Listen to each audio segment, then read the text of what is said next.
Look, man, this ain't about hip-hop, man. This ain't even about no motherfucking movie, man. This is about life. This is about dedicating yourself to a dream that people tell you ain't shit. And this is about looking at them and saying, fuck you, dog. They say the odds against me are crooked and impossible. Like I was born with a hole in my heart. It's an obstacle. I left to die by the doctors in the children's hospital. But I never lose hope. Success is psychological. The world is volatile and the street is my education. Shaping a nation like the blueprint of a mason. While Shawshank record deals get you raped on occasion. So I'm focused on my economic situation.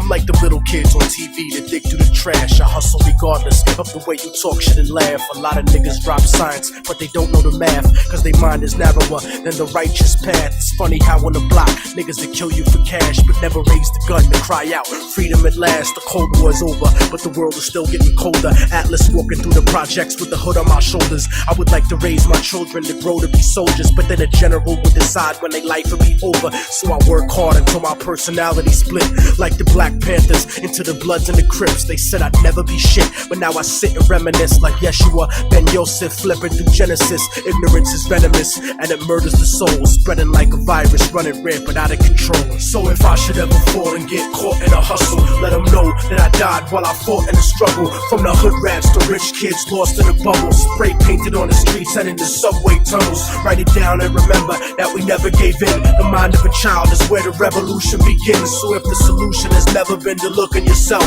how is it that you expect to find it anywhere else? Immortal technique in the streets, back on the hustle. Cause 3 strikes to get you life for stuffing cracks in a duffel. Upstate behind steel gates, attacked in a scuffle. Razor blade stuck on the side of pencils, hacked to your muscle. But the emptiness is what bleeds you to death when it cuts you. And it's the lawyers, not the inmates, scheming to fuck you. Trying to fight the system from inside eventually corrupts you. But that's what you get when you put a corporation above you. And it's the people that love you that seem to hurt you the most. Sometimes when they die, you find yourself and they ghost, but you make success, nobody delivers your fate. Sometimes you give and you take, since prehistoric vertebrates crawled out of the lakes. And that's the truth about life. Wanna do it to ghetto in your car rims and your ice. Cause even though we survived through the struggle that made us, we still look at ourselves through the eyes of people that hate us. But I'ma make it regardless of the trumped up charges and semi-automatic barrages that empty the cartridge. Post-traumatically scarred kids that try to be brave, cause niggas backstab each other just to try to get paid.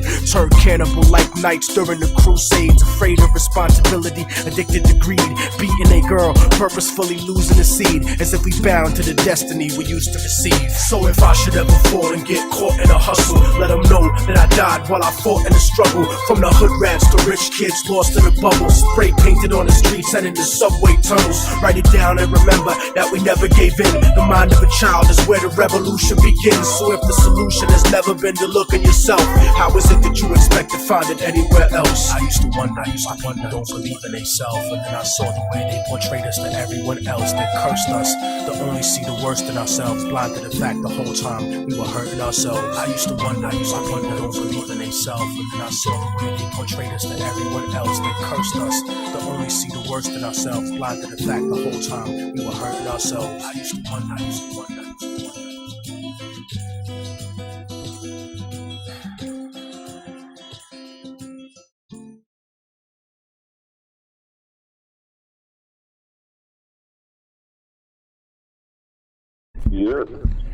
Yeah, I'm here. Testing. Oh, Hold on a second. Testing. What's going on, Nigel? Hanging in there, man. I was just, before you got on the call, man, RT called me. Immediately, he called me, the police and the sirens and shit started up, and I was like, damn, bro. Like, they're really, really, that, determined, to stop us from talking, from exposing about what it is that they're doing. They really, you know what I'm saying? I mean, we know that shit, but like, damn, this is like immediately after this shit. You know what I'm saying? I was like, damn. It don't stop with these people, man. No, it don't. I try to tell guys all over the place, you know what I'm saying? That it doesn't stop, No matter what subliminal message they try to send you, the shit don't stop.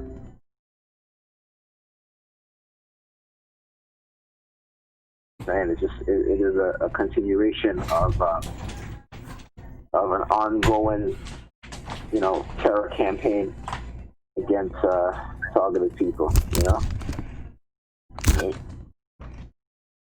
Hi, That's it. Hi, this is RTTI in New York City, alongside Nappy Head Roots and Nigel Nicholson, who are both in the building alongside me. Tonight, we're just going to embark on the regular Sunday live stream call that we usually do, which is documenting the targeting from whatever TI squad member feels like, documenting from their discretion. And then, of course, there may or may not be some articles read on this particular live stream call tonight. But nevertheless, it's going to be a good one. We usually do a pretty decent job from the emails that I've been getting, man, from people that listen in religiously on Sundays. Thank you for that, y'all. TI Squad also, thanks, y'all. So at this point, I'm just going to scoot right over to Nappy. We usually put Nappy first. Y'all already know why. Nappy, welcome to the live stream, man. As usual, glad you could make it. What's been the latest with you, bro, man? What's been going on? I got my vehicle repaired, and ever since I got it repaired, that's been going extra hard on me. A lot of police harassment, a lot of, the insinuations of death, how they, drive with their headlights off and all that shit. A lot of that super on the noise campaigns, like that's trying to sleep. Like they hit me with the noise campaigns constantly. But other than that, man, just maintaining pretty much. I hear that, man. Yo, if you don't mind that, man, running by the live stream and documenting what you said when you were calling me that you heard. Oh yeah, as I was calling, it would ring like a couple of times, 3 times, 4 times, and then like Chinese music would pick up and it'd be like a blooper, like it wasn't. It's funny you say that, man, because recently I've been getting a lot of calls from voicemail to the Chinese, but there's something that they constantly do, so I get usually when my targeting is heavy, right, and after like a week of heavy targeting, I get a call from a number in Washington, D.C. I've been getting a lot of Washington D.C. phone calls too. A lot of scam and shit. Like a lot. It's not really scam because when you answer, their phone hang up, right? And when you try to call back, they tell you the number's not in service. What it is this is how they think subliminal message that it is the CIA and these calls from people like that, or Maryland, what I'm saying? Like I get calls from like Maryland, like I don't know about Maryland, and they call it from I guess it's not because it's always when they're like heavily targeting me, and I'm like up the wall, they're targeting me up the wazoo, and then at the end of the week, what I'm saying, I will start getting those calls. Yeah, man, these people are insane, man. Yeah, I mean, we know that, they definitely are, man. There's, look, if you get a chance, man, look up Machiavellian personality text. Look up what now? Machiavellian personality text. Machiavellian personality text, yeah. Okay, Machiavellian. Yo, Nappy, man, so other than that, what else has been going on, man? It's just heavy targeting from the police, noise campaigns, and that nature? Yeah, man, and, the everyday following you and playing out their little vulgar bullshit and coming around and playing crazy. The normal shit gets a little heavier with police harassment. Right. I'm glad you're hanging in there, man. You got to keep fighting the good fight, man, and not a lot of these people No, man, I'm glad you're still there, man. Just keeping your eye on the prize, like we spoke on. You know what I mean? Yeah, definitely, man. Does anything else you want to add on to that, Nat? You got the floor.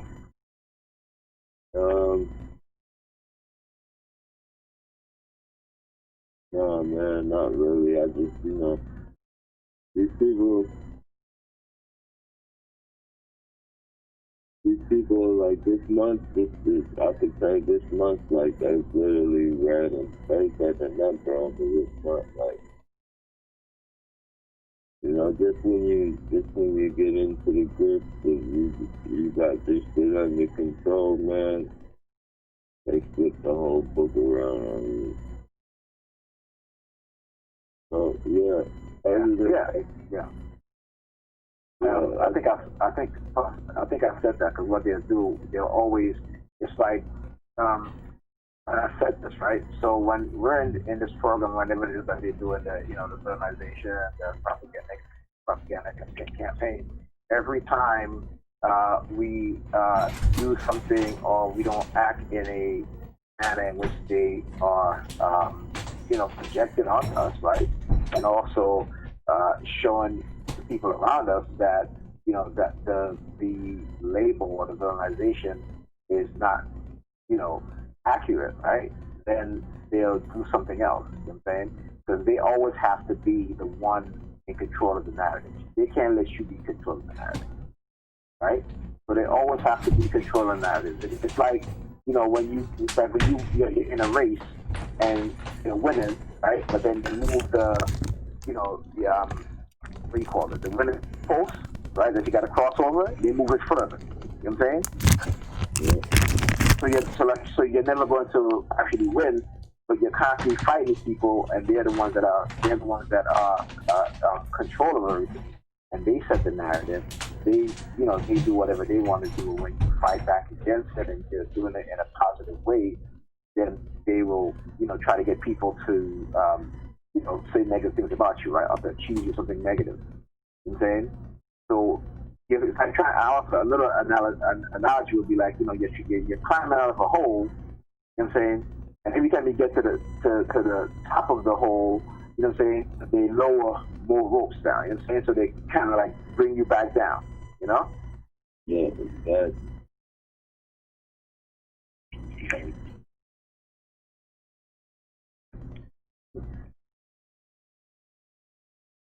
Hello? Yeah. Yep. You there?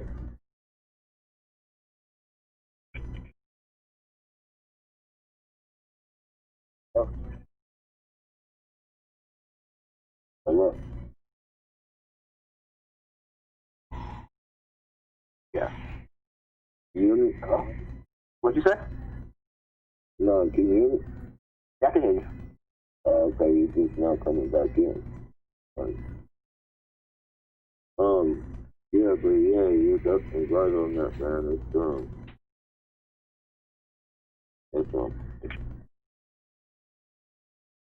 Yeah, I mean that's that's basically it. So it's the U.S. government. You know what I'm saying? And then you have those other people who are the lower down compartmentalization of this program and the hierarchies, right? People at the bottom. And like I said, the police officers are the enforcers, right? This is what they do. Whether it be, even if it wasn't a target, they still are the enforcers, right? So they will stop you for bullshit reason or what have you, or, such and such. So understanding that, and on top of that, also you got to bring the religious aspect in it, because a lot of these police officers belong to religious organization, and they do, and instead of following the Constitution and the law, they're claiming that they're following God's law, right? So there's a video on YouTube, and I posted it on my Facebook page. It's about these police officers, and some of them are like pastors in the churches, and that they should never. If you are a religious pastor, preacher, or what have you, you should not be in law enforcement. If you are a religious fanatic, you should not be in law enforcement. Because what these people are doing, they are superseding the law of the land and saying, well, we're following God, right? So that means that if you are a person who, they may say, okay, well, you might have done something against the laws of God, they're not going to just target you. They're targeting your kids, they're targeting your family. You know what I'm saying? This is their mentality, all right? And I'm let me find that video because I think I know what people you're talking about, man. Because there's this one church that they go around with signs and they're like really they're really shit. Like they tell people God hates faggots, like they write that on their signs, and they're like militant about that shit. Yeah, but I'm talking. I mean, but I'm talking about specifically it's called the theology of police authority, the impact of biblical text, and it's talk about Romans 13, right? And they follow that text, right? And I'm gonna see what Romans 13 says, right? And this is what they do. It's kind of like people in the military, right? Who call themselves if you've ever heard of, I think Alden was talking about that Joel's Army and stuff like that.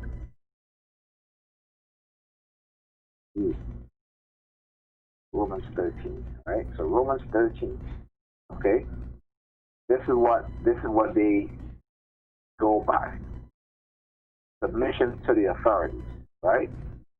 It says, let every person be subject to the governing authorities, for there is no authority except from God. Those that exist have been instituted by God. Therefore, whoever resists the authority resists what God has appointed, and those who resist will incur judgment. The rulers are not a terror to good conduct, but to bad. Right? Would you have no fear of the one who is in authority? Then do what is good, right? And you will receive his approval, for he is God's servant for your good. But if you do wrong, be afraid, for he does not bear the sword in vain. He is the servant of God, an avenger who carries out God's wrath on the wrongdoer. Therefore, one must be in subjection, not only to avoid God's wrath, but also for the sake of conscience. For because this you also pay tax, for the authorities are ministers of God, attending to this very thing. Pay to all what is owed to them, tax to whom taxes are owed, revenue to whom revenue is owed, respect to whom respect is owed, honor to whom honor is owed. Right? So these people, right, use this verse, right, who are in the authoritative position, particularly law enforcement, of seeing themselves as carrying out God's law and God's punishment. So they, in their mind, they are judge, jury, and executioner. Okay? That's one of the reasons why a lot of them end up killing unarmed black people, because they're making the judgment using this text as them being, the enforcers of God's law. Can they do that? Right? But that's what they're doing. That's what they're doing. That's part of, and there's this church, okay? This church, right? Where am I here? I mean, are they doing it legally under that God's law? It's not legal. No, it's not legal. They're not supposed to do that. But I'm saying this is what they believe. I'm gonna give RT the link to this, and this is from the Real News Network, right? This was published September 10th, 2020. Okay, and it says that a deep dive into the inner working of a church in Kenosha, Wisconsin, that espoused the scripture of Romans 13 to imbue police authority with the power of the Word of God. The department's theology and misconduct is exposed by a former Kenosha police detective. Okay?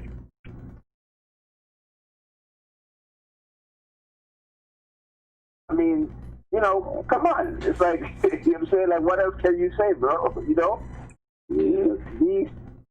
This is what these people are doing, man. This is what these people are doing. These police officers, whether they're white or black, this is their belief system because their religion is they're talking about God's law supersedes the law of the land. That's what it is. You know, they have no duty to the Constitution; they have the duty to God's law. But they shouldn't have no duty to God's law, but the duty to the Constitution. Okay. That's why, you know, they constantly try to get rid of the church and see the separation between church and state because these are religious police. Okay? A lot of them are about that. Let's make no mistake. Let's not make any mistake about that, man. You know? This is the belief system. At this point, you done nice? Yeah. Nat, I'm done. You got anything else you want to add on it, Nat? Oh, no, that was it. All right. All right, so at this point, we'll move on to segment 2. Nigel Nicholson got this one. You got the floor, Nigel. If you want, you can mention what you said that happened as far as the whole thing. And it's on you if you want to mention it. That shit is a situation that I believe should be documented. Bro. No, let me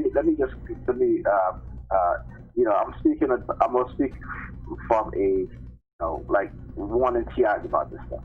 Okay?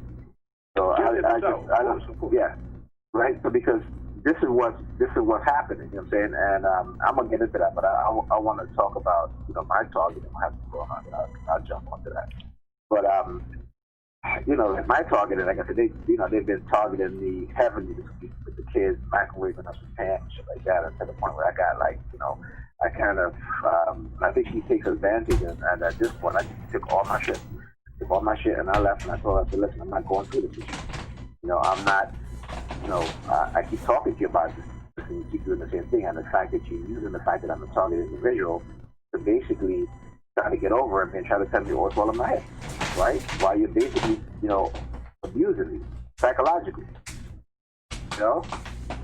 And so I you know, I just left, and that's what I said. Listen, I don't, you know, don't call me anything like anything. I got to say to the kids. I call my son on his phone, you know, which I pay for his phone service. And I said, other than that, I want nothing to, you know, we have nothing to say to each other. I have nothing to say to you.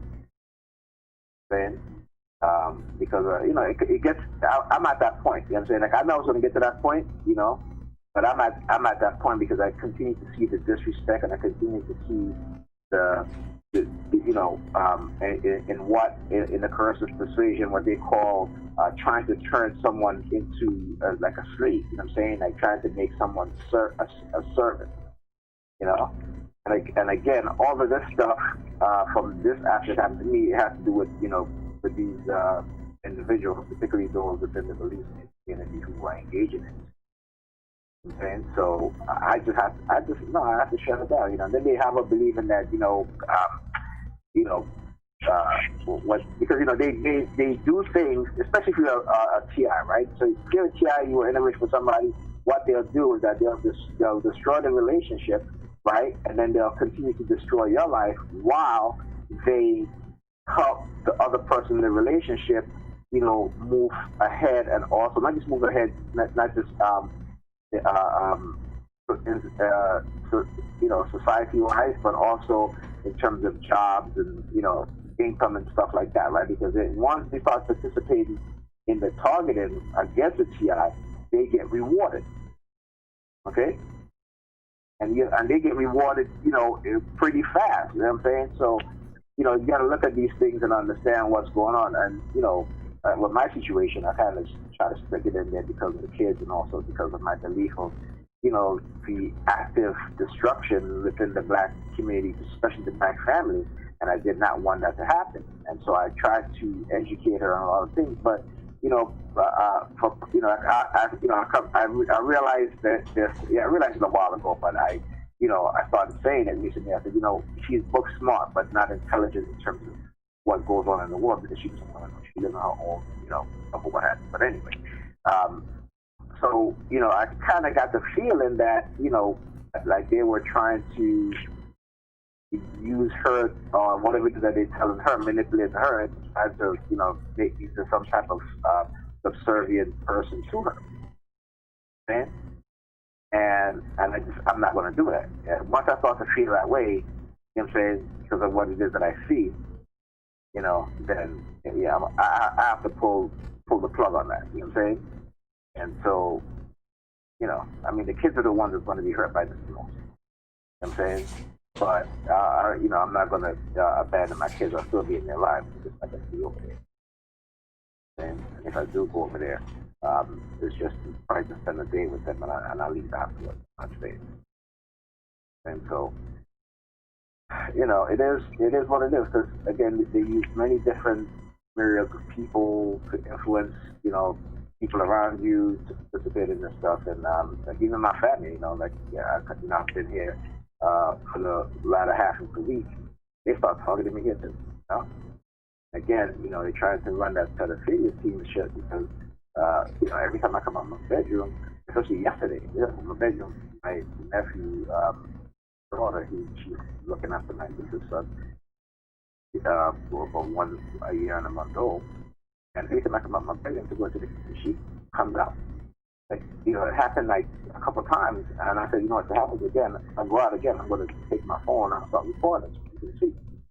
But of course with the remote no monitoring, they knew what I was going to do, but I was thinking about it, and then the next couple of times she kind of stayed in the room, the other bed, saying. So this is, and again, it is a threat to say, well, if I don't talk, if I stop talking, if I keep talking about what's being done to me, that they're going to use, they use young teenagers outside to try to do that to me. You know what I'm saying? So now they're trying to use, But again, it is part of what they do. It is part of what they do. You know what I'm saying? And there's nothing, there's nothing funny about it, because it is basically labeling someone with the worst sort of labeling that you can put on a person without giving them the ability to even defend themselves. Okay? Like they're spreading rumors and such and such. They're not giving you the ability to defend yourself because you don't know what they're saying. And so that's the whole thing here. So I wanted to read this part because again, when I talk about this stuff, right? And talk about how when they target you as a PI, how they try to get you what is called involuntary servitude. Okay. And this is what here it is. It says the why cursive psychological system harmful. Cursive psychological systems violate our most fundamental concept of basic human rights. They violate rights of individuals that are guaranteed by the First Amendment to the United States Constitution and affirmed by many declarations of principle worldwide. By confusing, intimidating, and silencing the victims, those who profit from these systems evade exposure and prosecution for actions recognized as harmful and which are illegal in most countries, such as fraud, false imprisonment, undue influence, involuntary servitude, right, and intentional infliction of emotional distress, outrageous conduct, and other torturous acts. So let's be clear: this is exactly what's happening, right? Now, recently, I think we talked about this in the show before, because I've shown articles of how they condition people to infect people with STDs, right? And so, what PIs have to understand is that if you are in a relationship and you think that your partner is somehow maybe having an affair with somebody else, you need to cut it off right away. As you're going to do it, use protection, but don't kiss him. Okay? Do not kiss him. Because one of the things that they do, right, is sleep with your significant other, give them an STD, they can come back and get you in it, right? And to try to blame you as the person who gave it to your significant other. Okay? This is the dangerous game that they play. right? Why? Because again, it is to continuously have you in a situation where they can try to control you because again of the experimentation, right? And if and when it is brought out into the open, okay, they can try to use that to institutionalize you, whether it be the criminal justice system or the mental institution system, right? On top of that, also to try to economically destroy you. So let's say if they're targeting you, it's not quite working, you know, you got a job, you have a job or what have you, or let's say you win money for whatever, and then they'll try to put all these people coming at you to try to sue, right? So you have to be careful of who you meet. And even when you go to the doctor to get your test done, right? Doctors will tell you that, so you always get a copy. Don't just take their word for it. They will tell you that, oh, you know, everything is okay. You've seen this with the syphilis experiment. You've seen this with the radiation experiment. You've seen this multiple times, okay? And they will tell you that everything is okay. But then if you know that you're not feeling okay, right, and you tell them and they don't do anything, you need to go to another doctor. I've told many people this. I said, you know, don't just go to one doctor. If you feel that doctor is not being honest with you, go to another doctor. The people who have illnesses that went to doctors and tell them, yeah, and told them, you know, the doctor tell them that, well, you're fine. You're fine. Only to come back, you know, a couple of days later, you know, with worse off symptoms, and they still tell you you're fine. So I always recommend that you go to at least three. Three is the least. Different doctors. You have to go to the hospital. Go to 3 different hospitals. Okay? Until you find one that you haven't got to yet that can give you a proper diagnosis of your illness or whatever happened. Right? But I talk about the weaponization of sexually transmitted disease. Right? I talk about that. And then not also that, but that is another way of them, their attempt to isolate you.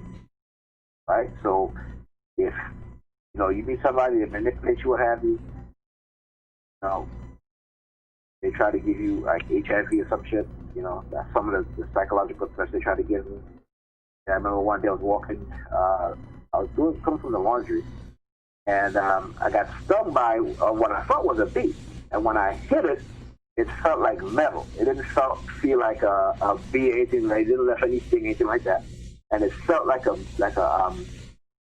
you know, like one of those robotic bugs.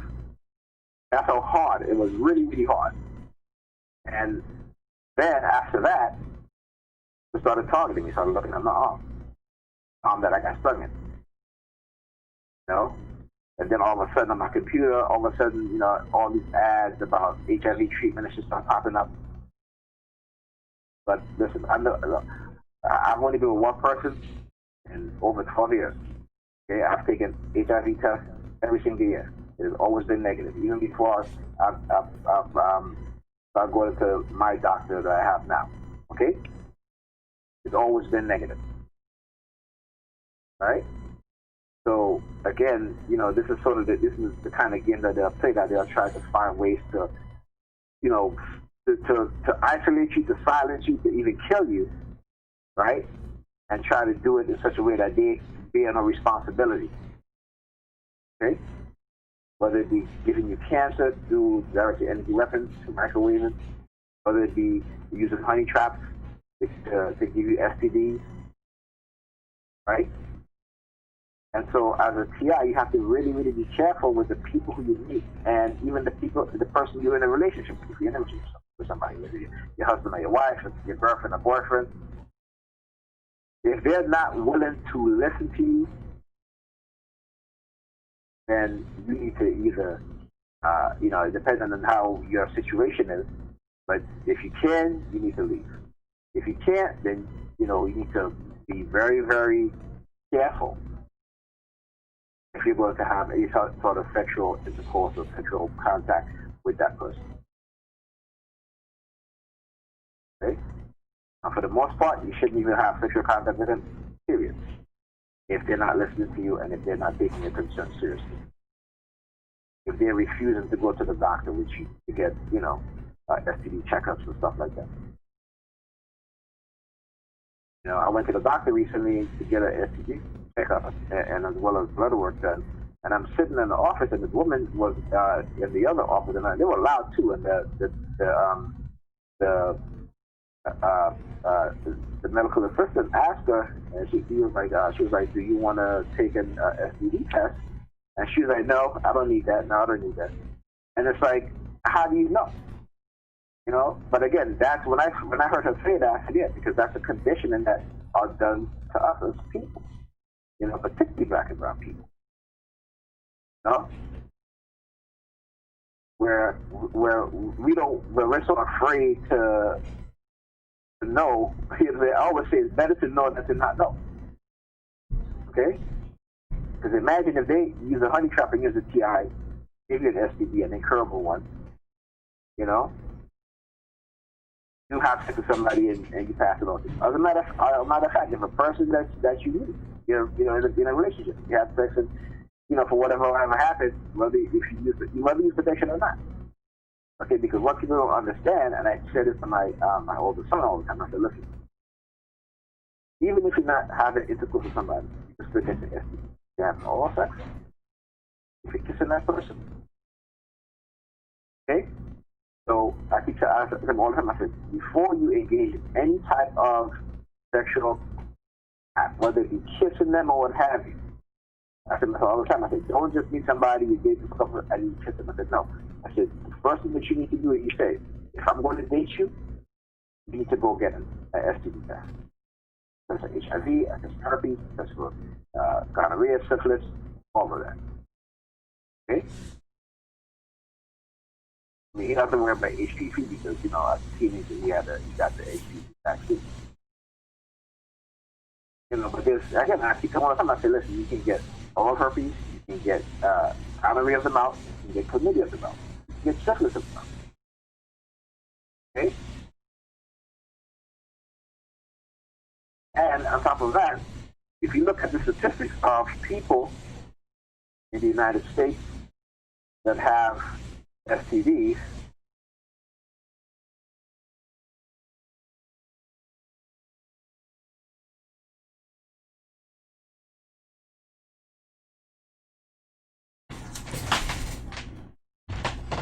all right, so if you look at the STD rates in this country, on the CDC, okay, you get the total average here. And this is something that as TIs we have to take seriously, okay, because of this type of program that we're in. Okay?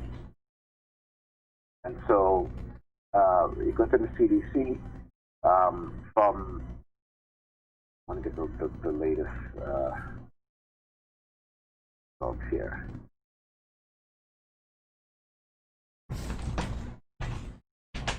From 2018, it says STDs continue to rise in the United States. Okay? So it's not going down, right? It is rising. Okay? And so we have to be aware of that too, and not just TIs, but just everyone, because of the conditioning and how STDs has been weaponized in certain groups of people. Okay? If you didn't think in the 80s AIDS wasn't weaponized against gay people, then you're I don't know what to tell you. You're sadly mistaken. Okay? Why do you think there wasn't a so-called national outcry or effort to curtail HIV infection when it was happening mostly in the gay community? Then, when it branched out of the gay community and started affecting black people, right? No one bat an eye. Okay? But the minute heterosexual white male, men and female, heterosexual male and female started contracting HIV. Then there was an outcry. Then they put into the effort of preventing HIV transmission. Okay? Now, this is from the CDC. Today, the CDC released a sexually transmitted disease surveillance report, and this is from 2018. I don't know why you don't have it 2019, but they just have 2018. But again, this is the Trump administration, right? So they're not gonna tell you because they just have a different agenda. Okay, and they're very upfront about their agenda. So let's say it's an STD reached an all-time high in 2018, marking the 5th consecutive year of increase for chlamydia, gonorrhea, and syphilis. The most alarming threat: newborn death from syphilis. Okay? There was a startling 22% increase in newborn deaths from 77 in 2017 to 94 in 2018. This goes beyond data and surveillance, beyond numbers and calculations. We lost 94 lives before they even began an entirely preventable infection. Okay? And it says, right? The rising rate of syphilis among women. Data shows an increase in congenital syphilis go hand in hand with increase in syphilis rates among women of reproductive age. Okay? When I read these things, people may look at it and say, oh, I read it because you know what? A lot of these women and men, they go to the doctors, and the doctors will tell them, no, your test is fine, everything is fine. They may give them something to, aspirin, what have you, if you're having pains, what have you. Because you have to understand when certain STDs, at first you'll get symptoms and then the symptoms goes away, but you still have the STD. Your body got adapted to the symptoms and you don't feel the symptoms, but the STD, you still have the STD. Okay? This STDs are being used and they're being weaponized. I've been telling people this for a very long time. Okay? So now, let me go and let's look at the HIV infection rate.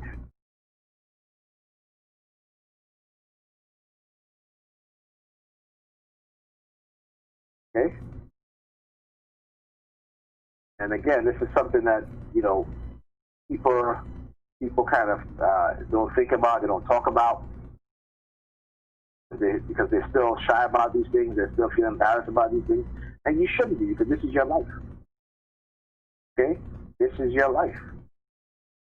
I talked about the white guy in Florida who infected 600 black women and girls with HIV in the hopes that it would go and spread it to black men in the community.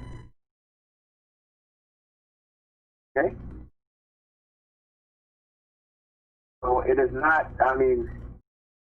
again, this is HIV.gov, and here's the facts. Right? Approximately 1.2 million people in the United States are living with HIV today.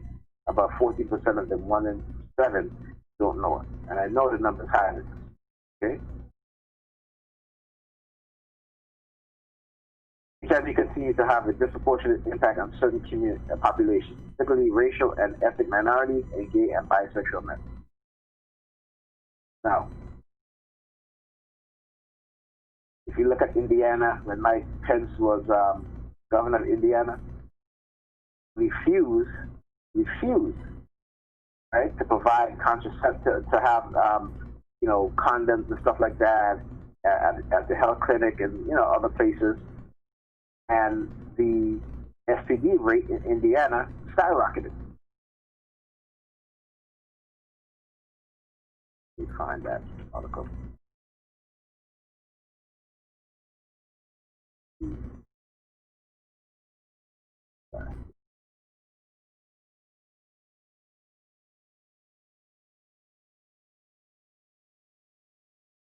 Okay, and not just This is very ST, but HIV. Okay? So, here's an article from PBS, right? And it says what Pence handling of the HIV outbreak means for his coronavirus role. Okay. Actually, before I do that, let me go to another article. All right. This is from The Nation. It says Mike Pence was put to blame for an HIV outbreak in Indiana, but for new reasons. Okay. Late in 2014, health officials belatedly became aware of an HIV outbreak in Scotts County, Indiana.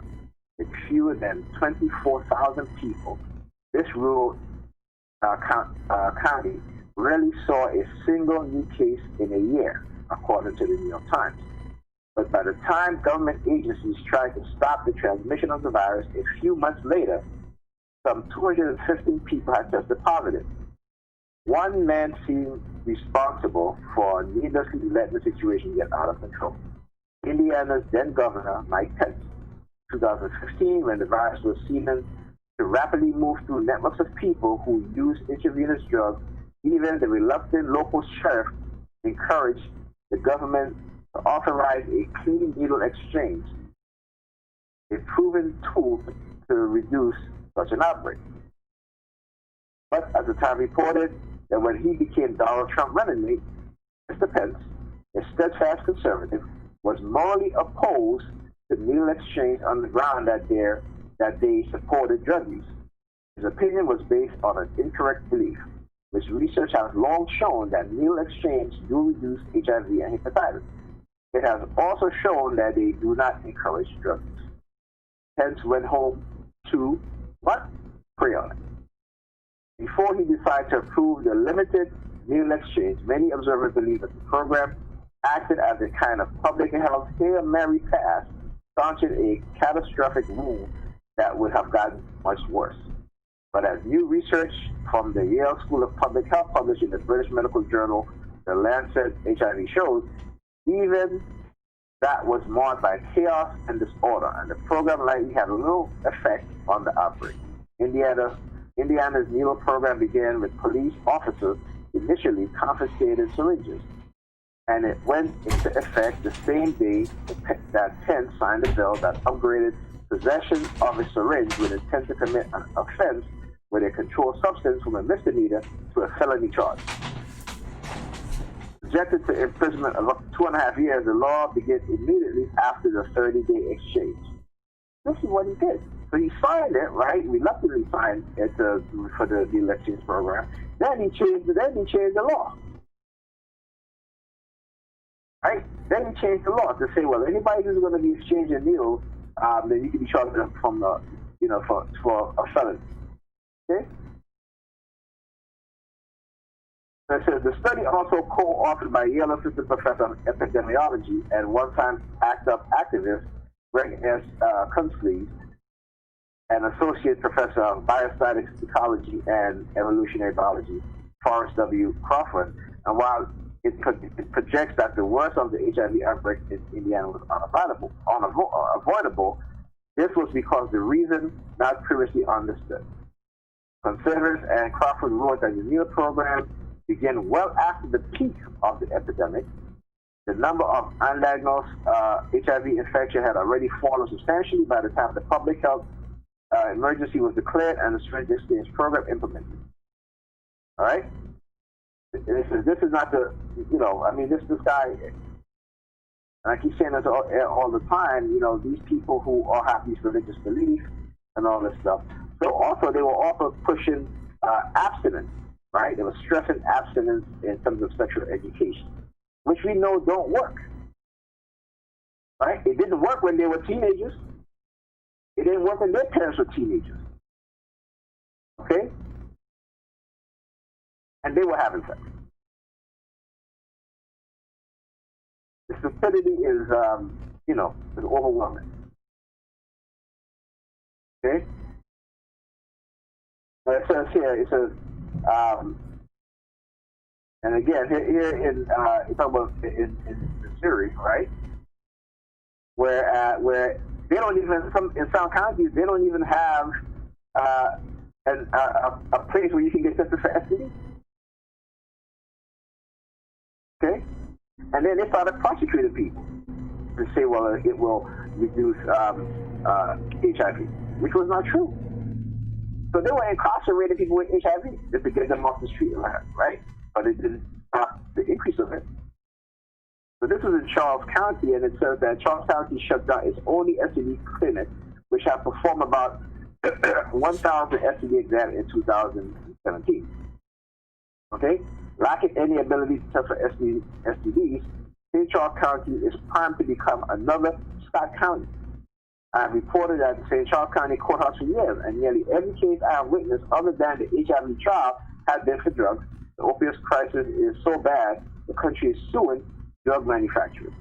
The county spends money prosecuting people for using drugs, but for not monitoring or testing for STD that inevitably come with the epidemiology of opioid use that is a disaster in the making.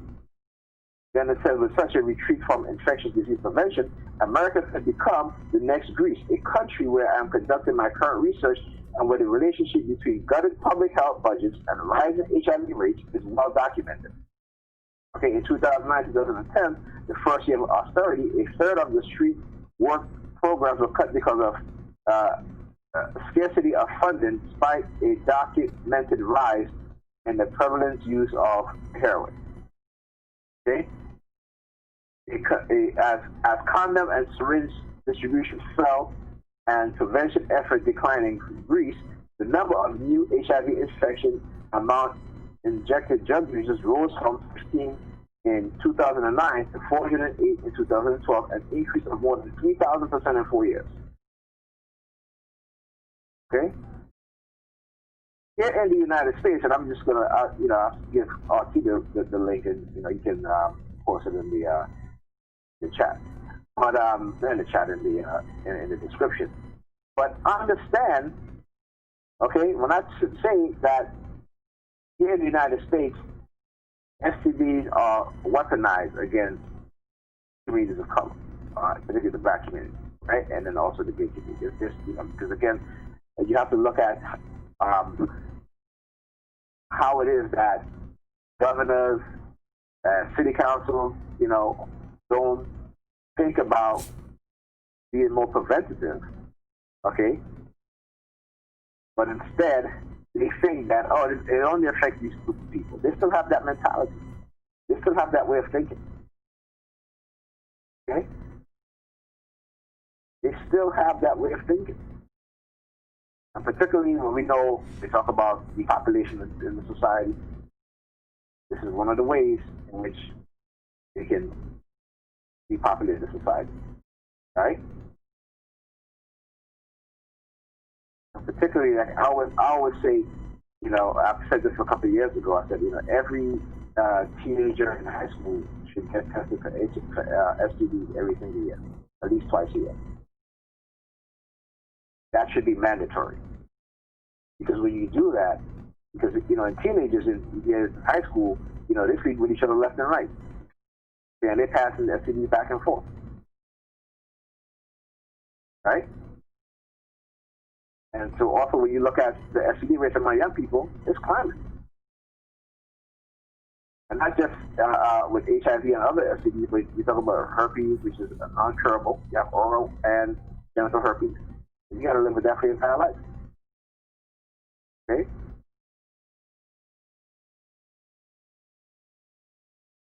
So, it goes to show you again how this government, okay, and it's not just we as TI that's being targeted, is almost, there's a lot of people. And those same people are participating in targeting us. And that's the crazy thing about it, Like, even though I know the reason why, it's like I still try to wrap my head around it because there's so much information out there, right? But they just don't want to know it. And again, it's because they've been conditioned with what is called the deception of self, right? They're conditioned with the deception of self. Okay? So here is another article from PBS. This is what Pence handling of the HIV outbreak means for his coronavirus role. And it talks about when President Donald Trump announced Wednesday that President Mike Pence would oversee the U.S. response to the novel coronavirus, he pointed to Pence's record as a governor. So this is the stupidity and the irony, right? So while he was governor, right, he basically was just didn't give a damn about people getting HIV. But now he's in charge of overseeing the U.S. coronavirus response. And it's kind of like that police officer here in New York who sodomized Abner Louima, okay, and then they gave him a job and made him president of HUD, right? HUD, which is in charge of the public housing, which a lot of black and brown people live in. So I should say a lot of black people, but I mean which have a higher rate of tenants who are black and brown. Okay, and they put him in charge. Right? But people don't think in a broader sense. When this guy thought of a black man that he would do that to, and yet you put him in charge, in which he's going to make decisions in terms of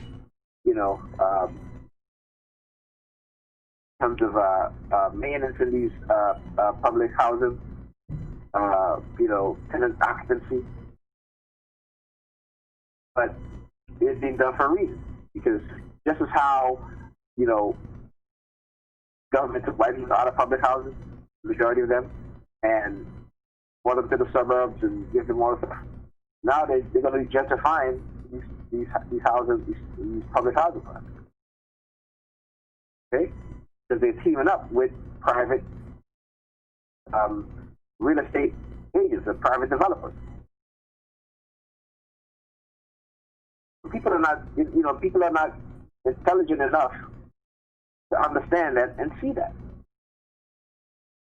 They just see what's on the surface, and that's it.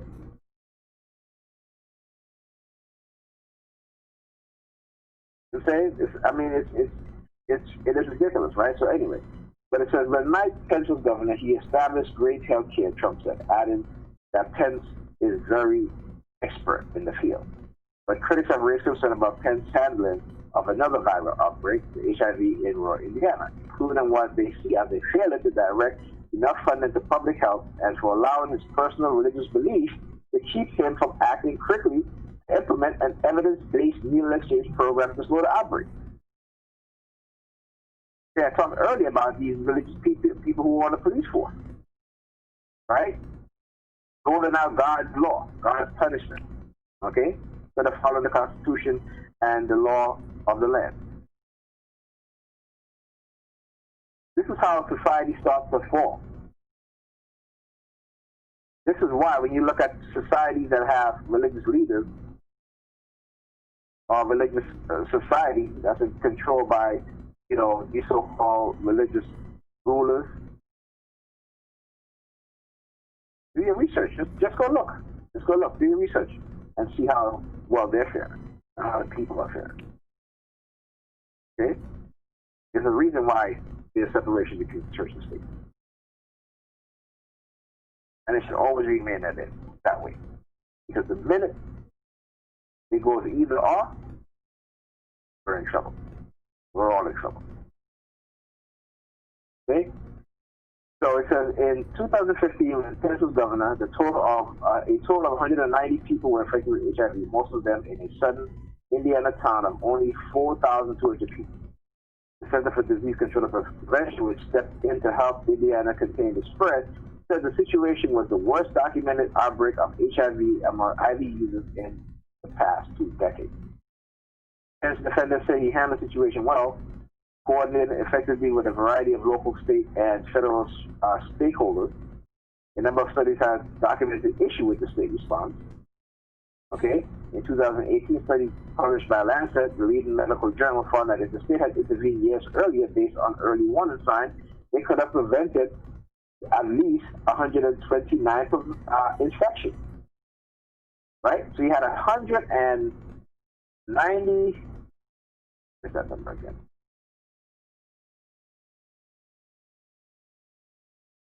I think it was 190, right? So you had 190 people, yes, 190 people that got infected. Had they intervened earlier, years earlier, they could have prevented 127 out of those 190 infections. Yet, Trump is claiming that Pence did such a great job. Okay. Right? Another study funded by the state of Indiana and published in 2016 in the New England Journal of Medicine found the underlying circumstances of the state HIV outbreak, which included widespread opioid and heroin addiction, were not unique to the rural communities, but was mostly heavily infected. Despite the warning signs of state budget surplus, the state budget surplus, the Pence administration did not make public health funding a priority. Public advocates have said, indicating that the lack of resources to prevent and treat HIV was a major reason for rapid spread of the disease, if you know it's not true.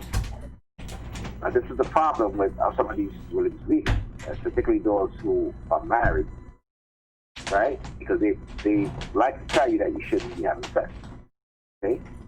Meanwhile, when they were young, they were having sex left and right. This is the hypocrisy of these type of people, okay? And I've said this time and time again.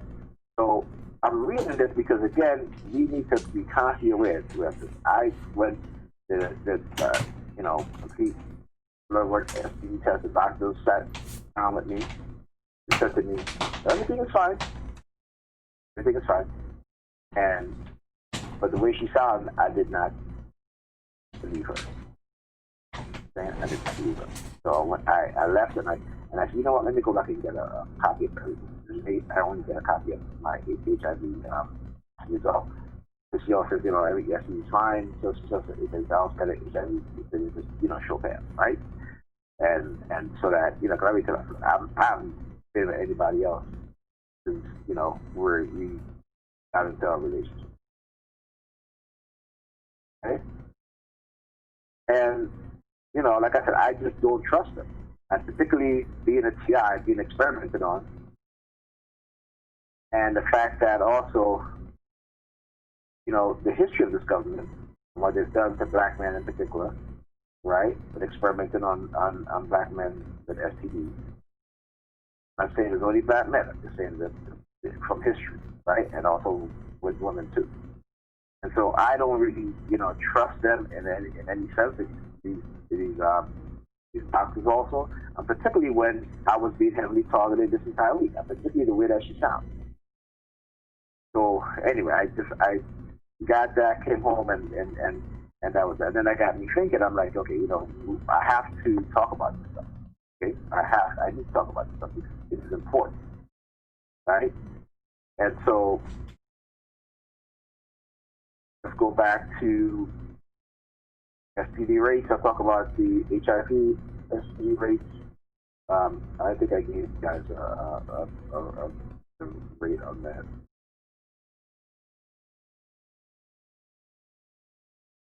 HIV rates.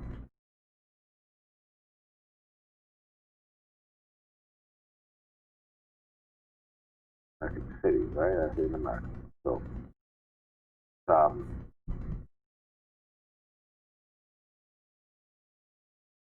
now here we see that it's the CDC.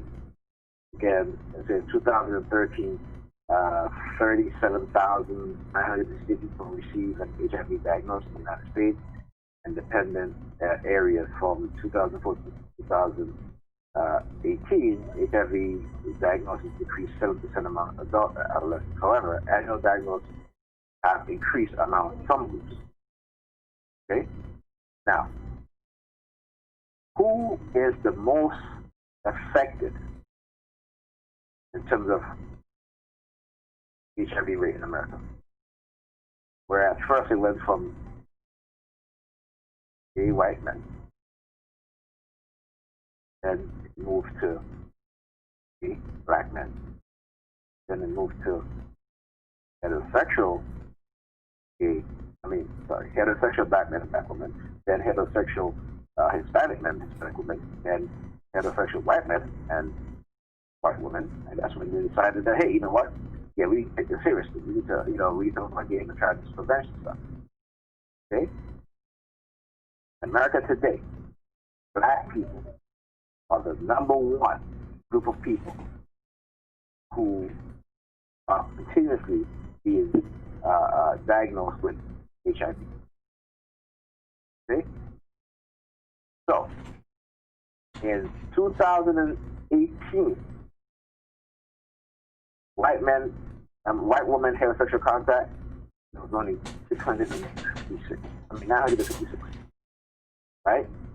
That's white women heterosexual contact. Hispanic women, Latinas heterosexual contact, 1,109. Black African American men heterosexual contact, 1,739. Okay? Black women heterosexual contact, 3,758. So what does that say? If more black women are being infected with HIV, having HIV, and the number is half more than the black men, that shows you that these black men are having sex with more than one partner. This is more than one partner, black women or whoever. White male to male, that's the homosexual sexual contact. 6,372. Hispanic Latino male to male sexual contact. 7,653. Black male to male sexual contact. 9,444. So in all three categories, in terms of four categories, in terms of heterosexual black men, heterosexual black women, homosexual black men, right? Categories, actually. The number is more than any other group. Okay? So, tell me again, that STDs are not weaponized against people of color. Okay? Let's talk about another STD that's incurable.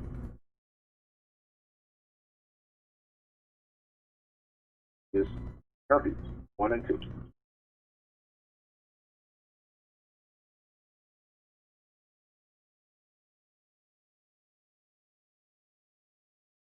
This, I'm sure, will blow your mind.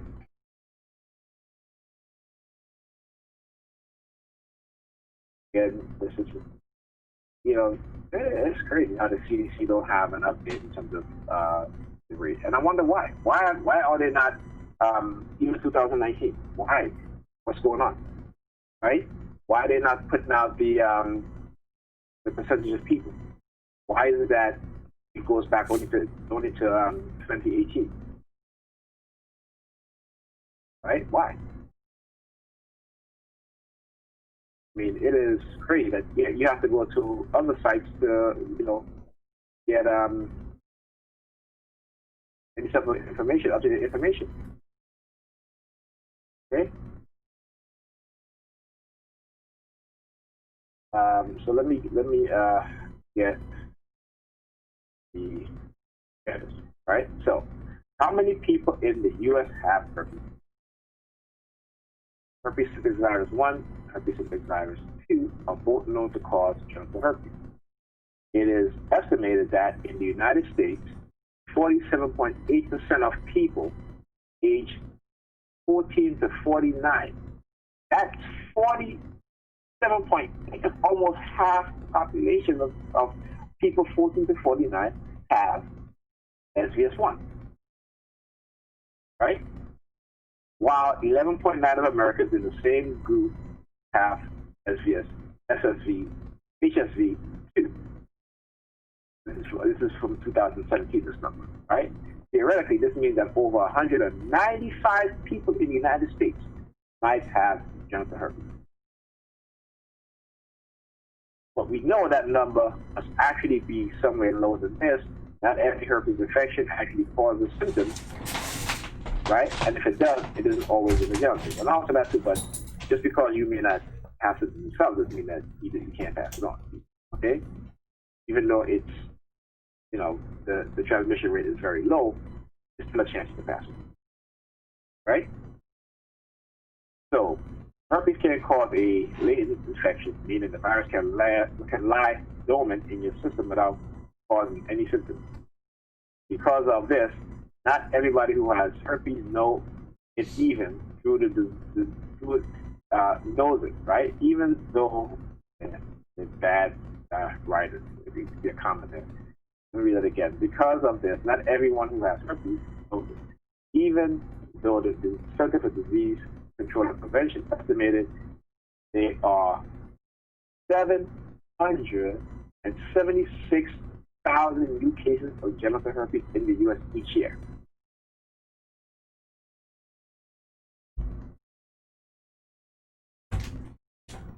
Who's shocked? This means our estimation of how many people are infected could be way off. That's almost 1 million people a year. Okay? 776,000 people. Right? The herpes is a sexual transmitted infection. Herpes is a sexually transmitted infection and can be spread in sexual contact, be it vaginal, anal, or oral. Despite popular belief, herpes isn't only spread those ways. HSV1, like many other types of herpes virus, can be transmitted through saliva. Because of this, children, for example, may become infected through contact with the saliva of their parents. They might kisses or from other kids at daycare by sharing utensils, straws, or toothbrushes. Both types of herpes are most contagious in the time around an outbreak when the person infected is experiencing a flare-up of symptoms or a prodrome that a flare is about to come. But that doesn't mean herpes can be transmitted when the person has it as asymptomatic. They can, like I just said, but it's just likely. Okay. So again, you know, there's so many people in the United States,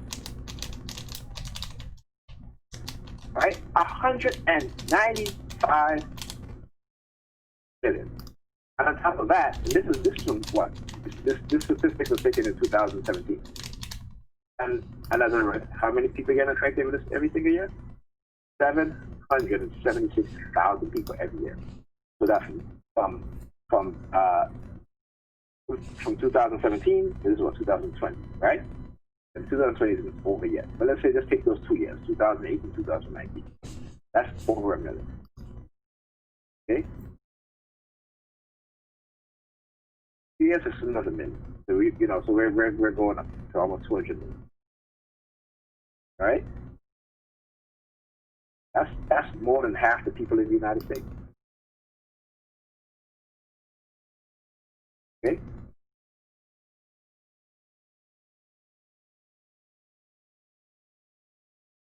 So yeah, as TI, you gotta be careful. You gotta be careful, man, because they're using this, they're weaponizing this. Okay? And I think they're using it to isolate, also to control people. Right now, also on top of that, they've done research in which how the herpes virus can be used by scientists to basically carry other sort of diseases, right, that they've created to the brain, because the brain fights off, the brain has its own defense system, and so it fights off a lot of diseases. But when they can attach that disease that they've carried, that they've made, or that virus that they created, and they use the herpes virus as a carrier, right? And when the virus, is in the brain, that virus that can be created can now infect the brain because the brain defense mechanism, cannot doesn't detect it, right? And so, I'm not surprised if probably they use that also as a way to control people. They can genetically program, these viruses. Right? I mean, it is more than prevalent. Okay? This is more than prevalent. So basically, the majority of people that you meet will have that, right? Will have that. Okay? And so you got to be careful too, because again, when you're TI and they send a honey trap, they can say, well, yeah, this person infected me, this TI infected me. The reason why, because the person already had it. Okay? This is what they will do also. Right? So you got to be very, very, very, very careful. Like I said, when you go to the doctor, make sure you go to more than one. I'm going to another doctor to get the HIV test done, as well as another blood work done, and a STD test done. And until when I see it, if I read them all and they all the same, I'm going to be like, okay, fine.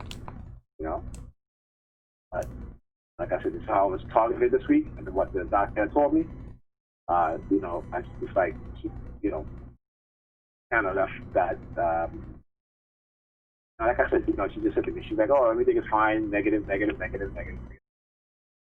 And but the way she was saying it, I was like, man, I said, you know what? Let me get a copy of everything just in case. You know what I'm saying? So you can never, like I said, you never trust these people, especially if you're a TI. And know that this is real. The weaponization of STDs against you as a TI, not just a TI, but just some people, is something that is real. I've been trying to tell people, particularly black people, for years and years. Particularly if you look at Atlanta, you have a vast network of black entrepreneurship, black businesses. Okay, but Atlanta, is prevalent in STD, whether it be HIV, whether it be herpes, syphilis, gonorrhea, right? So they may not burn the black township to the ground or the black business to the ground. Now what they'll do, they'll use a honey trap. These came in. We have to think about this war against us on many different fronts. Okay? It all falls under systemic racism. You have to look at the tactics that they use that you don't see, that is not in front of you. What's in front of you is meant to stir you up, is meant to emotionally manipulate you. Okay? We have to start, people of color, black people, we have to start looking at the invisible weapons and tactics that we can't see. Okay? At least some of it we can't see.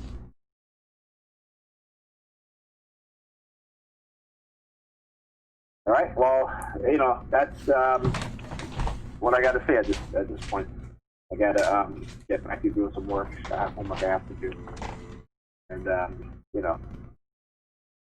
we really have to start taking these things seriously. And we already know this. I'm talking about those who are not TIs who are listening to this call, because we really need to understand what's being done. Like I said, there are many different things, that's being weaponized, and they're being weaponized for a reason. Okay? And it all boils down to two things: depopulation, control of human beings, and the exploitation of human beings, and experimentation on human beings. Yeah, and the stupidity of us accepting all this shit. Yeah, well, we are, again, I say that, but then I have to walk that back because remember, these technologies, particularly with the silent sound spread spectrum, the dark psychology, dark NLP, we're being conditioned to stupidity, right? We're being conditioned. If you look at people, when you look at other societies, they are much more intelligent, much more smarter than the majority of people in the United States. Okay? And so, I can't hold the average person 100% at fault, because I think that goes to the government, which has to be given the majority of the blame. Okay? Because again, we know that they develop these technologies, right, that can control your mind. You've seen it, I've seen it, or I keep seeing it. People are just conditioned into not believing, right, into not doing the research. Because again, I talk about the deception of self. I'm not sure if I even read you guys the definition of the deception of self. Okay, and that came straight from Hitler, the Nazis.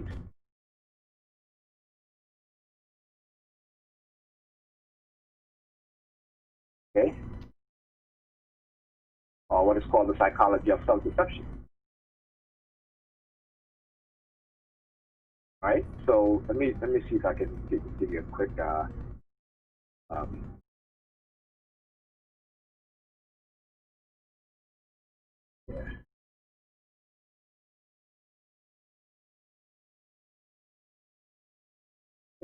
Let's see the perception of self. What was that?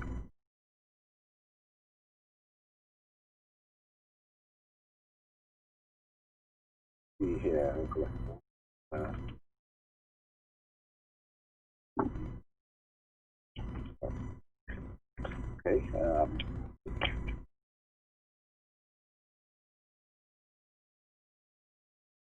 Okay. So, what is the deception of self?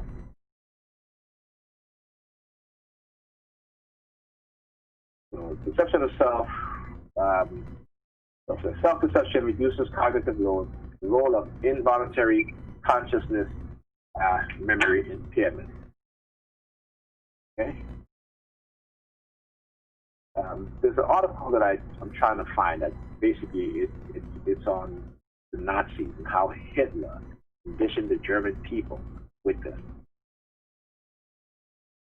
Right?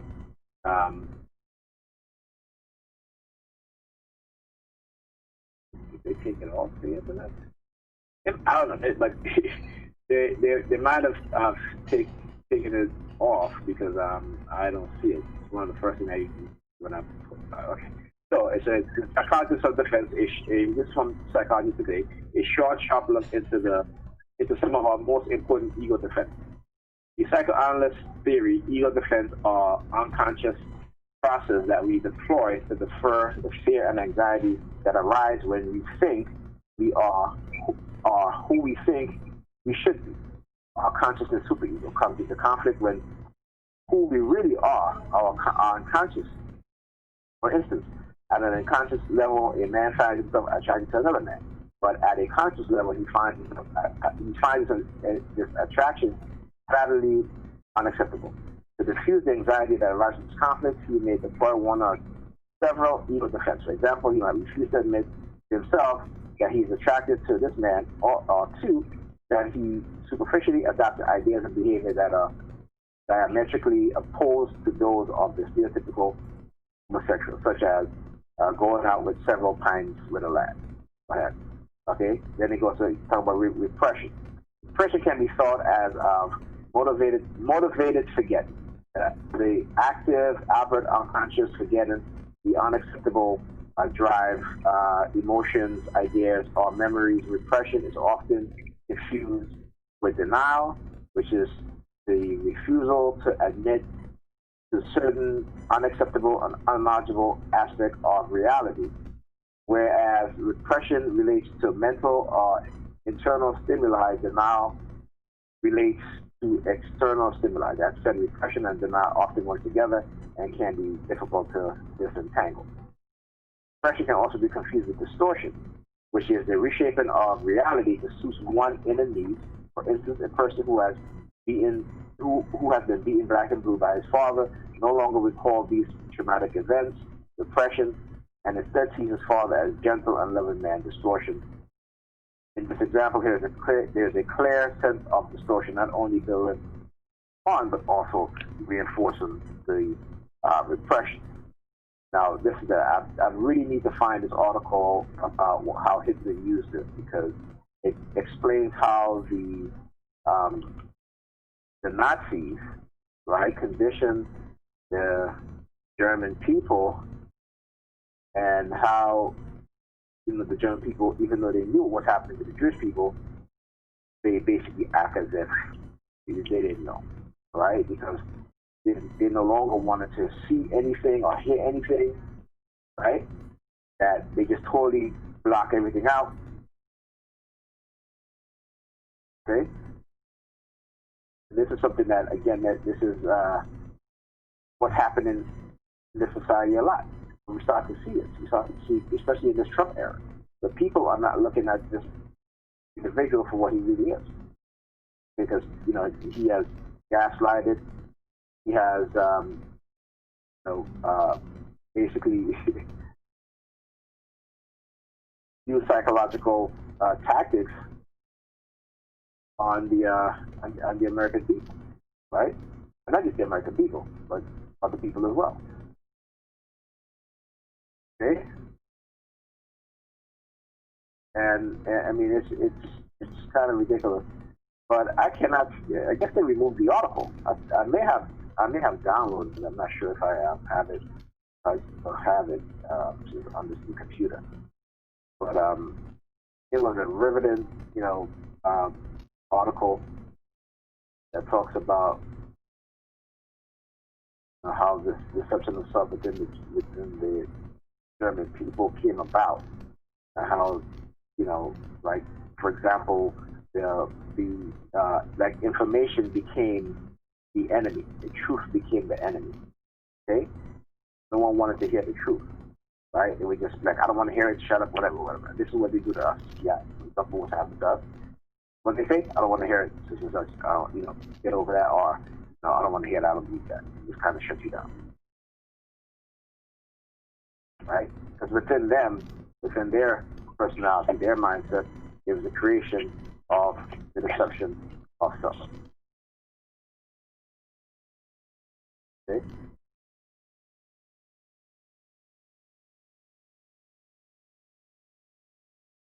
So let me try this one last search.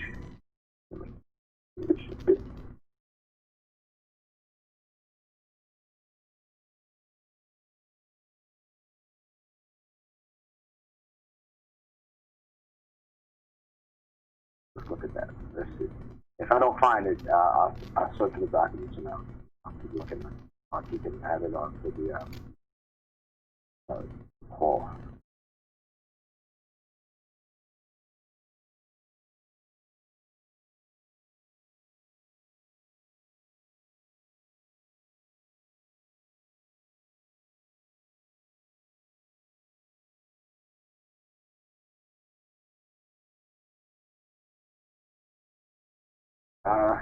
Yeah, I think they this is how Germans convince the masses.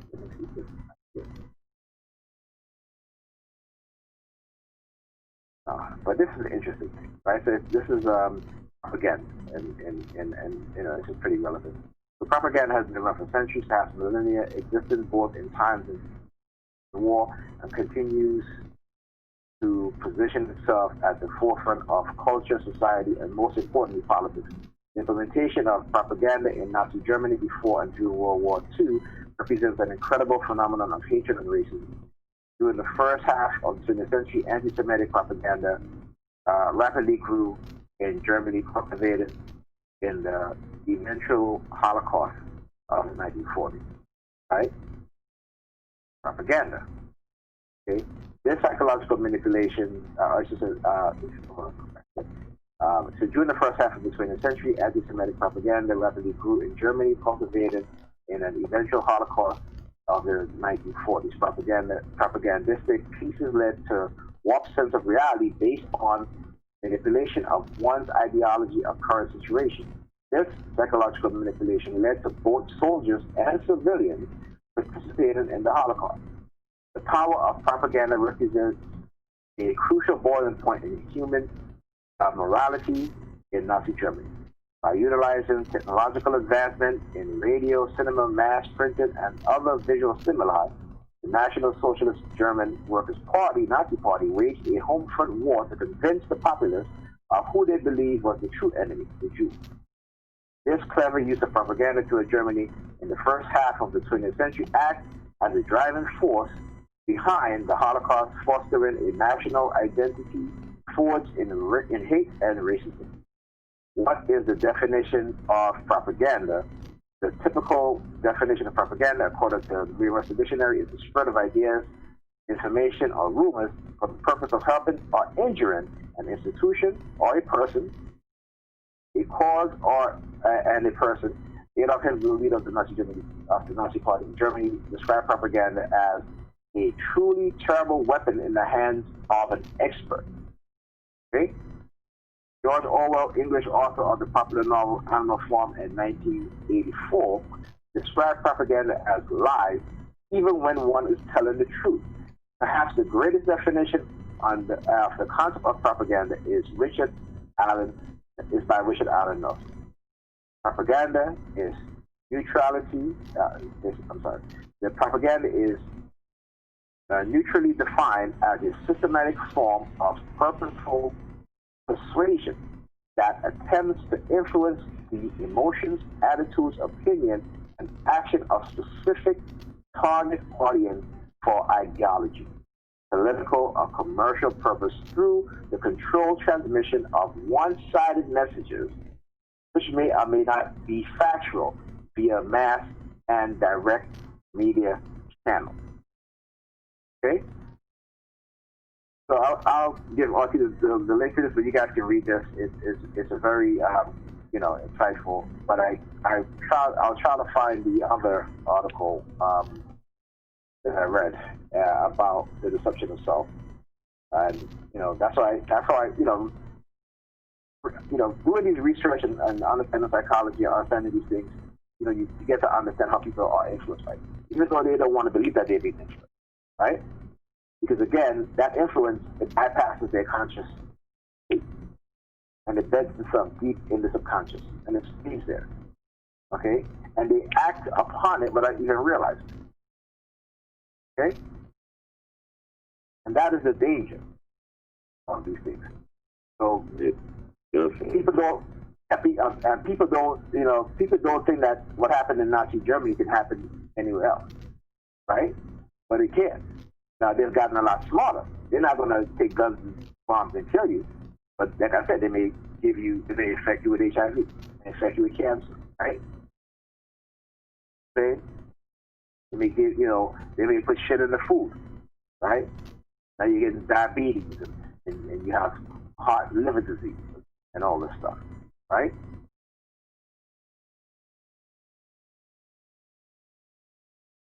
Come on, a woman had kept a McDonald's burger for 25 years, and she opened it up, and the burger still looked like it was just cooked. Okay? So imagine we're eating these things. Okay, and what is this idea that our body's not getting rid of? Okay, it's definitely clinging to what's on inside of our bodies, causing all sorts of havoc. People are being poisoned for the sake of profit. That's what happened in this capitalistic society. All right? So there's a lot of stuff we as people have to do, particularly black and brown people. Okay? So unless we get our mind right, and we get our mind right by stop believing in the lies and the falseness, research the truth, know yourself, know your history. Okay? Search for your own inner self. Be truthful to yourself. And be truthful to people around you. And you just gotta fight every day to try and be a better person. despite everything that's happening. And to not silence yourself, right? To speak up for others. Okay? To get back to our humanity. All right? And respect for one another. Because all of that has been taken away. We as PI. Well, we are dehumanized every single day. They expect us to not be angry or not be bitter. And if we're angry, then it's like, okay, we're going to punish them. Or if they try to trick you into getting you to be angry all the time, attacking people with this, or if you get angry, and we're going to stop targeting you. Or we're going to start counting money in front of you. Yeah, get angry, we're going to give you money. And the fact that you've been manipulated, your mindset isn't right, some of us will fall into that. Right? Maybe the majority of us will fall into that. That's why we as PIs, what we're doing is so vital and so important. Right? Because we understand the tactics, we understand the methods, we've been through it. We may not have been through everything, we've been through a lot of it. Some of us have fallen into more traps than others. Right? But we always have to be the individual to reach out to another PI and pull them up and say, hey, and we can't do this with everybody. Some people are too far gone. And when I tell them, I tell them all, I say, listen, you're too kind of, maybe you need to do this or what have you. And, if I get pushback, I'm like, well, okay, that's fine. You know what I'm saying? That's fine. Hopefully you'll get to a point where, the information will reach you and you start to listen, you start to read, you start to understand. Okay? So we have to keep pushing forward, and we have to keep doing it in a way that's constructive, that's factual. And I posted an article on Facebook, and another TI, a female, I guess shared it and said that they had an implant in their vagina. Could be true or not, I'm not sure, but my thing is like, well, why would they put an implant in your vagina? If it's for remote neural monitoring, it's going to go in your brain, not your vagina. Stuff like that doesn't make any sense. Even if it's a tracking device, why would they put it in your vagina? But again, this is something that they want us to think and believe, because when we say these things, we sound crazy. I'm not going to lie. I shouldn't say crazy. I mean, we say crazy. I'm not going to say we're crazy, but we sound kind of like off the wall. For the better lack of word. We sound kind of off the word and far out there.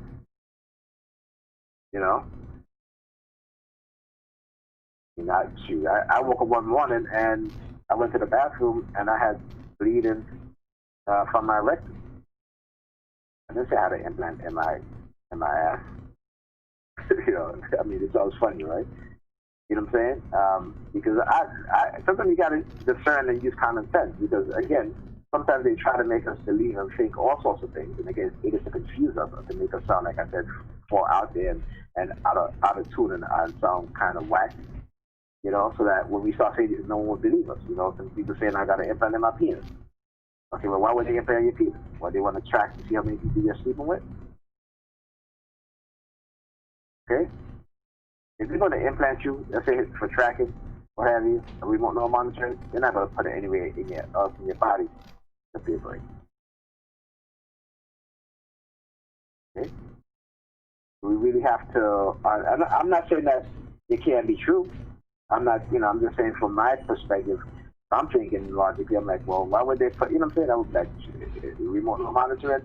If you talk about remote neural monitoring, definitely you have an implant in your brain. Okay? And then they get you to believe other things to try to take the, to try to make you not talk about the remote implant, the implant in your brain. You know what I'm saying? So that way they can say, well, she's monitoring. And again, it's a shift you're thinking away from certain things, because with remote neural monitoring, we have proof of that. We have proof of that. We have to, they developed the technology for that, the microchip for that. There's proof of that. Okay? So, like I said, I don't doubt her. People do all kinds of crazy shit, right? But not crazy, but other off the wall stuff. But I just think that well, I would say like, what would be the purpose of them doing that? You know, and if they want to track you, they're not going to put it in your, you know, they'll put it on your arm or something like that. You know, or keep it in your, you know, maybe something in your back where you can't really feel it. You know, so remote monitoring, you know, your brain. You know? So I don't quite understand that. But you know, well, that's it. I just wanted to say that and, you know, just touch upon a couple of stuff. But yeah. That's it. Appreciate all your input, Nigel, as usual. I'm sure that our loyal listeners for the live stream call feel the same way, man. You know, there's a lot of stuff that you dropped that was fucking necessary to put on here, man. Nappy dropped his documentation earlier, which is also necessary that we continue exposing and documenting what we go through. You know what I'm saying? I just want to add this before I shut the call down and whatnot. I remember when your brother, Nigel Nicholson, your twin brother, had shared on one of the calls that we have on here, you know what I'm saying, about a woman specifically that was sent with an STD. And they use these people as bacterial infections, walking bacterial infections or bacterial warfare against us. In other words, what they use is these female perps, being that if they know you have a tendency to have sex a lot or what have you, they will send these female perps that are to your liking or to your taste, and without you being aware of it, they are infected with either a chlamydia or some sort of venereal disease. Not even that, too, man. Let me do something. Hold on. Let me finish what I'm saying, man, because this, you know, you already spoke, man. Let me just say this because I feel it's necessary to put out there. So when Neil said that, it made me realize something. You know, it made me realize how important it is for us to stay aware of our surroundings in regards to who we let into our life. And not just into our life, but into our personal space. And with the personal space, I'm not just talking about our homes, I'm talking about our bodies as well. You know what I'm saying? Because a person can get contact from a kiss, can get contact, you know, with certain things that we don't even know of unless we study it and we know about these things and how they can affect. You know what I'm saying? And I remember there was things that Neil said that I didn't even think about, man, that he was talking about on that call. You know what I'm saying? And he was saying how he would go with this particular chick. She would come over to his house and they would have sex or what have you. And I remember him saying that one of them was actually infected with a specific venereal disease that he had no idea at the time. And then when he got tested or whatever, that's when he realized that it was wrong, that he had gotten infected or whatever. So the thing is, you know, when people don't test themselves, like, do me a favor, mute your background, somebody, because I hear like noise that is coming out on the call. Do me that favor. Thanks, y'all. So basically, what Neil said, it made me realize something, man. And if we don't take care of ourselves, no one's going to do it for us. You know, in regards to getting yourself checked out, you know, by a doctor or clinic and stuff like that, that's important. So what Nigel does, when he does that every year, I'm assuming he does that either every year or every 6 months when, in regards to like the HIV tests and things of that nature and other venereal disease tests, that's good. You know what I'm saying? Because regardless of the fact, like he stated earlier, he's only been with one person. Doesn't matter, man, because with these people, as a TI, they can come out and conjure up all types of shit that we don't even know. I mean, if you think about it, they can give you diabetes, right? Or they can give us whatever else type of ailments or symptoms that mimic certain things with this technology and these frequencies, right? It can easily create a frequency or mix a couple of them frequencies together to end up giving symptoms of venereal diseases too. They give you flu-like symptoms. They give you, you know, there was a thing that I caught in regards to some sort of cold that I thought it was a cold or whatever. And when I got over it, it was like it took a long time for me to get over it from what I used to, you know, get over these common colds, because I thought that's what it was. But it wasn't no common cold. Whatever they gave me was synthetically induced through this technology somehow. And that's what I'm saying. If people aren't aware of this technology, which is one of the main things of being caught up in this whole thing and not being educated on it, you're going to get caught up with a lot of other stuff that's going to be like, yo, detrimental to your health, detrimental to other people around you. Because if you're walking around with shit that you don't even know you got because you're not aware of it, that's a situation in itself. That's coming down to you not being prepared or aware of things enough to take prevention methods and things of that nature to protect yourself and others around you. You know what I mean? And these people made sure that I remember this clearly, man. When I caught this, like, flu-like symptoms or common cold, which that's what I thought it was at the time. It took hella long for that shit to go away. And it felt like allergic type of reaction, watery eyes, a lot of sniffling, a lot of mucus coming through my nose, and a little bit of, not too much coughing, but a little bit, not too much. More of a chest, like tightness and stuff like that. So whatever they were doing at that, specific time to me, they were specifically targeting my lungs, they were targeting my throat area, and they were targeting my sinuses.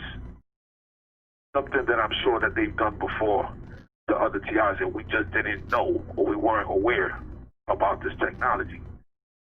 So at this point, I look at that shit and I'm like, okay, I know about these things. That's good. What do I do with this information? Well, what I try to do is share it. That's what I'm trying to do now, is continue to document certain things as I recall them and put them on the record for others to hopefully learn something from it. Something that this call is about sharing information and trying to educate other people as much as we possibly can. That's a percentage of why this call exists. And I feel that we're doing a good job, and that's why we have the viewership that we have on the weekends, on Sundays, with this live stream, because of that. And I feel that, going back to what Neil said, he said that he didn't know that this chick was infected or nothing like that, obviously, right? Because he went with her or whatever. But the thing is, right, how many times has that possibly happened before that he didn't know of? You know what I'm saying? And Neil is an old school veteran TI too. So to have it happen, the mind control technology is another factor within it. In other words, coercing him to do it. Well, he thinking it's him that's, choosing to do it, because he has his reasons. I remember him saying it on the call. And he had a point in what he was saying. He was like, well, they don't want me to have sex. They want you to be depressed. They want you to be alone. They want you to live like a hermit and not enjoy your life. Fuck that. I'm not going to allow these people to send me transmissions to make me feel like I can't enjoy my life and whatnot. Like this woman that got on me because I was in the club and I took pictures at the club when I was DJing, and when she saw the pictures I was taking, she was like, how is he a TI? He's having fun. He's out in the club. Like, if a TI is not supposed to have fun. So he made valid points in what he was saying. But the thing is that when you come down to it, man, as a TI, fuck the, scenario of, well, you got to be careful in general. Yeah, of course, you do, as a human being. In this day and age, you do. But what I'm saying as a TI is even more. It's even more of a necessity, an emergency, to be aware about all these things. And when you're not, you're that much closer to your demise if you let it get to that point. That's why this call is important, man. We got to keep doing that. I most definitely salute Nappy Head for being on today. Appreciate you for showing up, man, and sharing your stories as far as your documentation of your targeting. Nigel, like always, the same thing. You dropping the knowledge that's needed to be heard, absorbed, processed, and hopefully applied, man.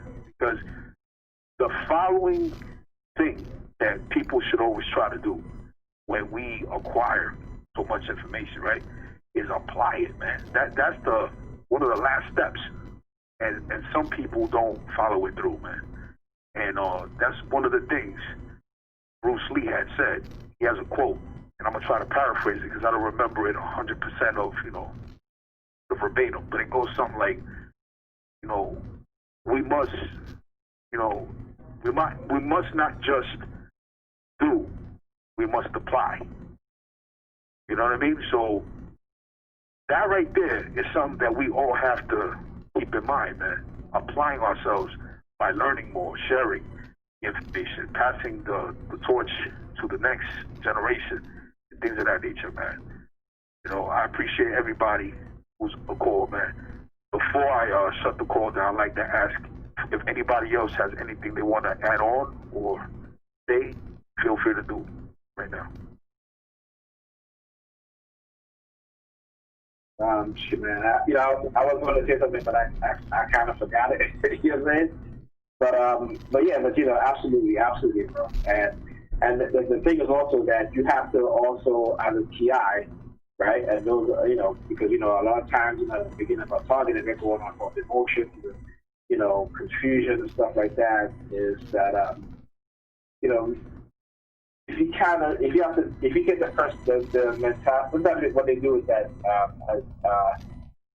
sometimes in the beginning they'll try to say, well, they're trying to prevent you from having sex or whatever, being intimate with your partner or whoever you are, even just being having whatever sexual sex.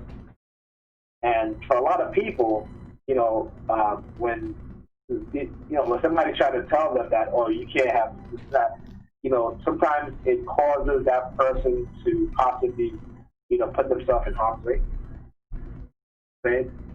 And again, then at that point, they may not be thinking straight because of their targeting, right? And again, because of the psychological effect of what's being done to them and has on them. And then sometimes they may do something that may, be detrimental to themselves. And so, like, for example, like I said, send somebody, you have to, all of a sudden that person, becomes like an infomaniac where they want to have control of that because they're being told not that. So this is part of the danger when they do these types of things, right? Is that they change people's personalities, right? And not for the better, but for the worse. Okay? And when they do that, again, it's the villainization process that's also taking place.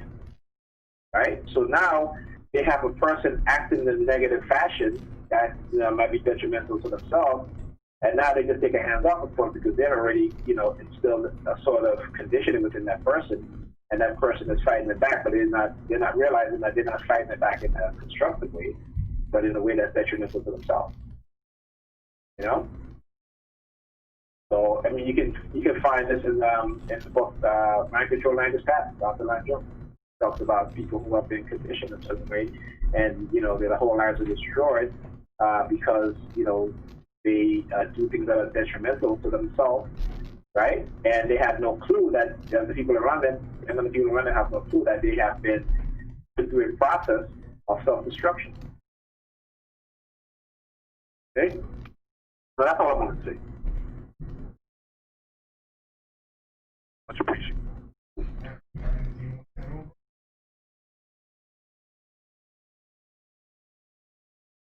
Nappy's going.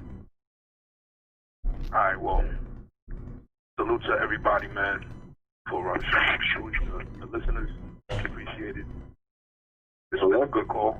Shout out to Night of Thunder. Not sure what happened. He didn't show up tonight.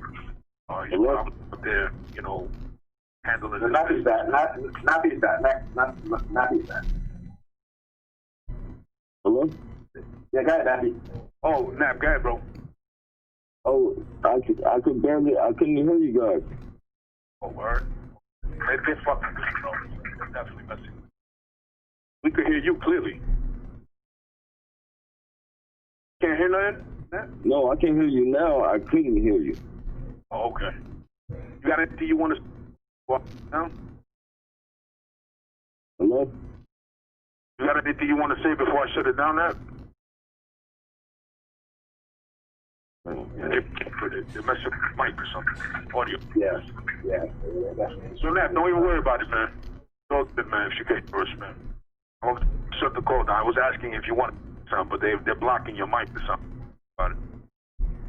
Like I was saying, man, shout out to Night of Thunder. Gonna be on call tonight. Hopefully he's a good fight, as always, hope point this week, and we'll pick up where we left off.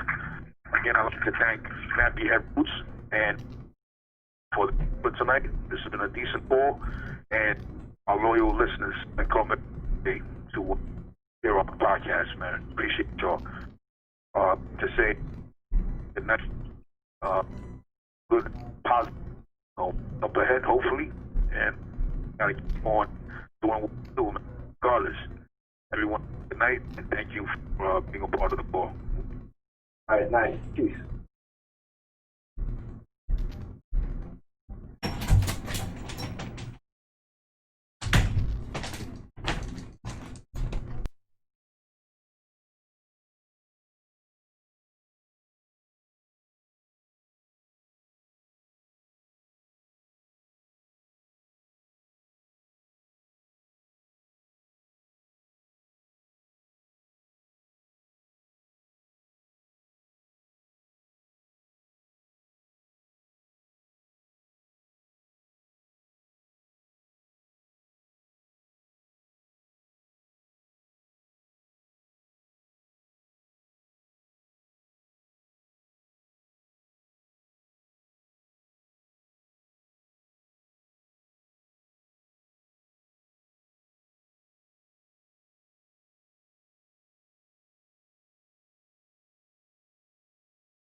Look, man, this ain't about hip hop, man. This ain't even about no motherfucking movie, man. This is about life. This is about dedicating yourself to a dream that people tell you ain't shit. And this is about looking at them and saying, fuck you, dog. They say the odds against me are crooked and impossible, like I was born with a hole in my heart. It's an obstacle, I left to die by the doctors in the children's hospital. But I never lose hope, success is psychological. The world is volatile and the street is my education, shaping a nation like the blueprint of a mason. While Shawshank record deals get you raped on occasion, so I'm focused on my economic situation. I'm like the little kids on TV that dig through the trash. I hustle regardless of the way you talk shit and laugh. A lot of niggas drop science, but they don't know the math, cause they mind is narrower than the righteous path. It's funny how on the block, niggas that kill you for cash, but never raise the gun to cry out freedom at last. The Cold War's over, but the world is still getting colder. Atlas walking through the projects with the hood on my shoulders. I would like to raise my children to grow to be soldiers, but then a general would decide when their life would be over. So I work hard until my personality split, like the Black Panthers into the Bloods and the Crips. They said I'd never be shit, but now I sit and reminisce like Yeshua Ben Yosef, flipping through Genesis. Ignorance is venomous and it murders the soul, spreading like a virus, running rampant out of control. So if I should ever fall and get caught in a hustle, let them know that I died while I fought in the struggle. From the hood rats to rich kids lost in a bubble, spray painted on the streets and in the subway tunnels. Write it down and remember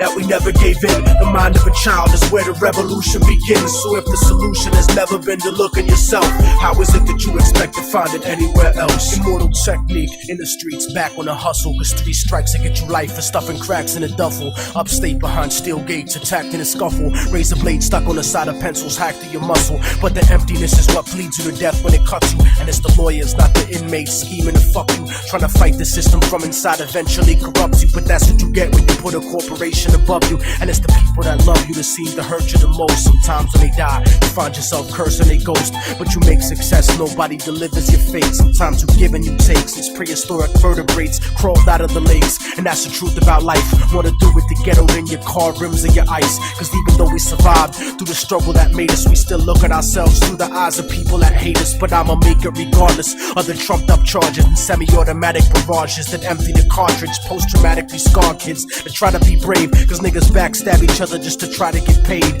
Turn cannibal like knights during the crusades, afraid of responsibility, addicted to greed, beating a girl, purposefully losing a seed, as if we bound to the destiny we used to receive. So if I should ever fall and get caught in a hustle, let them know that I died while I fought in the struggle. From the hood rats to rich kids lost in a bubble, spray painted on the streets and in the subway tunnels. Write it down and remember that we never gave in. The mind of a child is where the revolution begins. So if the solution has never been to look in yourself, how is it that you expect to find it anywhere else? I used to wonder, don't believe in themselves. And then I saw the way they portrayed us to everyone else. They cursed us to only see the worst in ourselves, blind to the fact the whole time we were hurting ourselves. I used to wonder, don't believe in themselves. And then I saw the way they portrayed us to everyone else. They cursed us to only see the worst in ourselves, blind to the fact the whole time we were hurting ourselves. I used to wonder.